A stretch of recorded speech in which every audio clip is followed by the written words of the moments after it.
She cheated, denied, then blamed me. She cheated, denied, then blamed me. It sounds simple when said out loud, almost like a clean, straight line of events. But real betrayal is never a straight line. It bends, twists, and wraps around your throat slowly, like a rope pulled by an invisible hand. By the time you realize what's happening, you've already lost pieces of yourself you didn't even know you were offering. For the longest time, I believed love was something you protected by holding on tighter. Something you fought for. Something you endured through storms, misunderstandings, and rough seasons because the person you chose was worth the discomfort. I never imagined the person I loved most would turn around and make me feel responsible for their betrayal, as if I had handed them the knife they pushed into my own back. Her name was Layla. We had been together for almost 6 years, married for 3. When I first met her, she was a storm disguised as a calm sea. Beautiful, magnetic, the kind of woman whose laughter made people turn their heads. I never thought someone like her would even look in my direction, but she did, and that tiny miracle shaped so much of what I became. I thought she chose me because she wanted stability. I thought I grounded her. I thought I was enough. The dangerous thing about assumptions is how quietly they break. It started with small things I brushed off because every couple has moments like that. The phone flipped face down. The sudden bathroom trips with her phone in her hand. The way she typed with her screen tilted away from me when she thought I wasn't looking. I told myself it wasn't what it looked like. After all, she still kissed me goodnight. She still said, "I love you," when I left for work. She still posted pictures of us on her social media, smiling like we were the world's most unbreakable pair. But betrayal knows how to disguise itself. It knows how to look normal until the moment it doesn't. It was a Saturday afternoon when the first real crack appeared. She was sitting on the couch, laughing at something on her phone. I walked over behind her to ask if she wanted coffee. She didn't notice me until I was close enough to see a name on her screen. A name I didn't recognize. A man's name. And the message preview read, *, last night didn't feel real. I still can't believe you came. *. Her body jerked. She locked her phone instantly, almost dropping it. She laughed, too loud, too forced, and said it was a message from a coworker who was just joking about something silly. Before I could even ask, she slipped the phone into her pocket and walked off to the kitchen as if nothing had happened. My heart felt like it paused in that moment. Not because of the message itself, but because of how naturally she lied. It wasn't fear. It wasn't guilt. It was instinct. That night, she acted like everything was normal. She cooked dinner. She asked about my day. She sat close to me on the sofa, her head on my shoulder, the smell of her shampoo filling the small, quiet spaces between us. I kept waiting for her to mention the message on her phone, to say something, anything, but she didn't. And I realized something painful.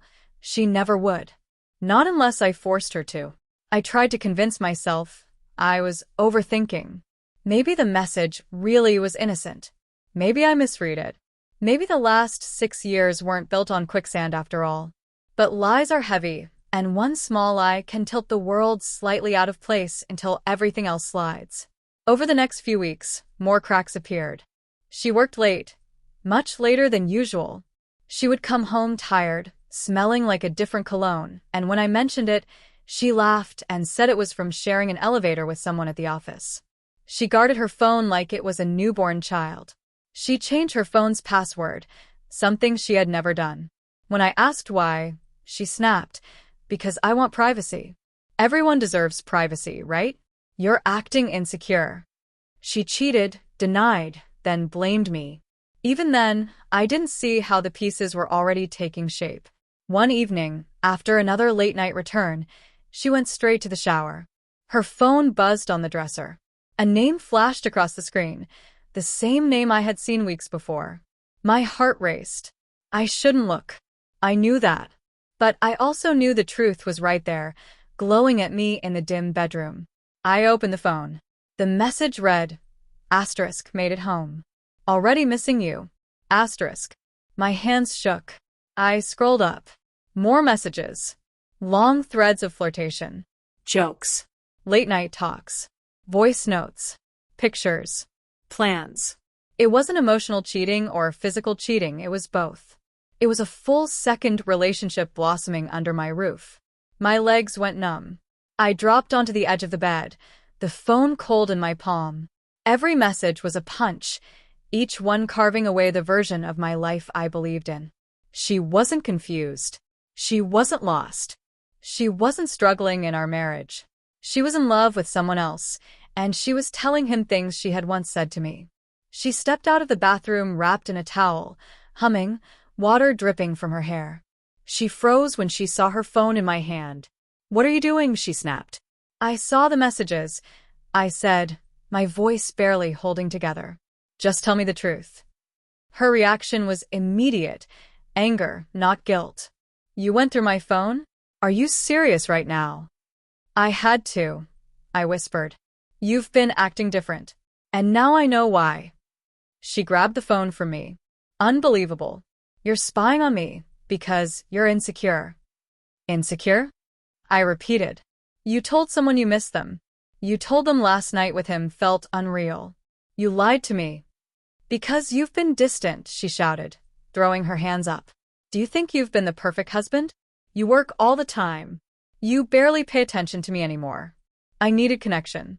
I needed someone who listened." "So you cheated?" My voice cracked. "And now it's my fault," she scoffed. "If you made me feel valued, maybe I wouldn't have looked elsewhere." The words cut deeper than the betrayal itself. She cheated, denied, then blamed me. That was the moment I realized she wasn't sorry. Not for the cheating. Not for the lies. She was only sorry she was caught. I thought things would break then. That she would scream or cry or confess. But instead, she walked away, closing the door behind her as if ending the conversation solved the problem. I sat in the dark room, listening to her footsteps, each one sounding like a piece of our marriage crumbling. The next few days were cold. She avoided me. I tried to talk. She brushed me off. At night, she slept on the very edge of the bed, body turned away from me, as if even facing me would force her to acknowledge what she had done. She said she needed space, which was ironic because she had already given that space to someone else. I didn't eat much. Couldn't focus at work. My mind was stuck between wanting to yell and wanting to hold her and ask why. How? When? What did he have that I didn't? Why wasn't I enough? But every time she saw me, she looked at me like I was the problem. She walked with a confidence that came from believing she was justified. One night, after days of silence, I finally broke. I told her we needed to talk. She sighed heavily, like she was tired of me, tired of the situation I didn't create. "I don't want to keep doing this," I said. "I need honesty." She rolled her eyes. "I already told you. It wasn't serious." "You told him you loved him," I said quietly. "I saw it." Her lips parted, just a little, surprised, but not enough to be mistaken for guilt. "You're blowing everything out of proportion." "You cheated," I repeated. "You lied to my face. Please stop pretending this was some harmless mistake." She crossed her arms. "Fine. You want the truth?" "Yes." "Something happened. Because you made me feel alone. Because you didn't give me attention. Because you stopped being the man I fell in love with." I felt something inside me fall apart, not loudly, not violently, but in a quiet, irreversible collapse. "I didn't stop loving you," I whispered. "You stopped making me feel loved," she shot back. "And he did?" I asked. She looked away. And that silence was my answer. For the first time in our marriage, I realized she had already left me emotionally, mentally, physically. I was just the last person to know. The next morning, she said she needed time to think. She packed a small bag and went to stay with her sister. She left so easily that I wondered if she had been preparing for it. The house felt hollow without her voice, but also heavier with truth. While she was gone, I tried to piece myself together. I replayed memories, birthdays, vacations, late-night conversations we once had. I questioned when the shift started. When love became something she rationed. When I stopped being enough. But the more I thought, the clearer it became. Her betrayal wasn't born from my shortcomings. It was born from her choices. A week later, she returned. I've made a decision, she said, standing stiffly near the doorway. I think we need a break. A real break. Maybe even time apart permanently. Something inside me hardened. Not anger, not bitterness, but clarity. You already chose him, I said quietly. You've been choosing him for months. She didn't deny it this time. She just sighed. I didn't want it to end like this, she whispered. It didn't have to, I replied. She left again. This time with more bags. She cheated, denied, then blamed me. I spent nights trying to understand how the woman who once cried when I held her face in my hands could now leave without looking back. But slowly, I learned something important.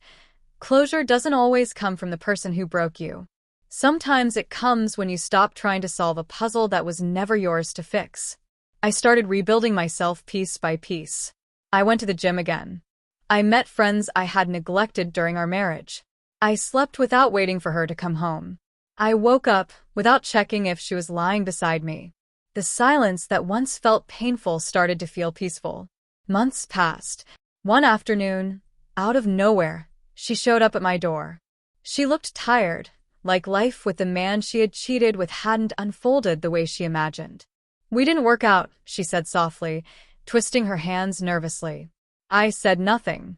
I miss you, she whispered. I miss what we had. And for the first time, I saw her clearly, not as the woman I once loved, but as the woman who didn't protect what we built. I don't miss who you became, I said gently. She blinked, surprised. Hurt. You're not even going to try? She whispered. I tried, I replied. The day I asked you to tell me the truth. The day you blamed me instead of owning your choices. The day you walked away. She opened her mouth to speak, but I stepped back. You didn't lose me because you cheated, I said. You lost me because you blamed me for it. She lowered her head, and I closed the door, quietly, without anger, without revenge, without regret. Love didn't end in that moment. It had ended long before, on a Saturday afternoon when a message flashed across her screen, and she chose to lie instead of tell the truth. Healing didn't come all at once. Some days hurt more than others. But eventually the weight lifted. I stopped wondering if he was better than me. I stopped blaming myself for her choices. I learned that loyalty cannot save someone who doesn't value it. She cheated, denied, then blamed me. But in the end, I forgave myself for believing she would stay. I forgave myself for loving her wholeheartedly. And I walked forward with the quiet strength of someone who survived what was meant to break them. Because sometimes the real victory isn't getting them back. It's getting yourself back.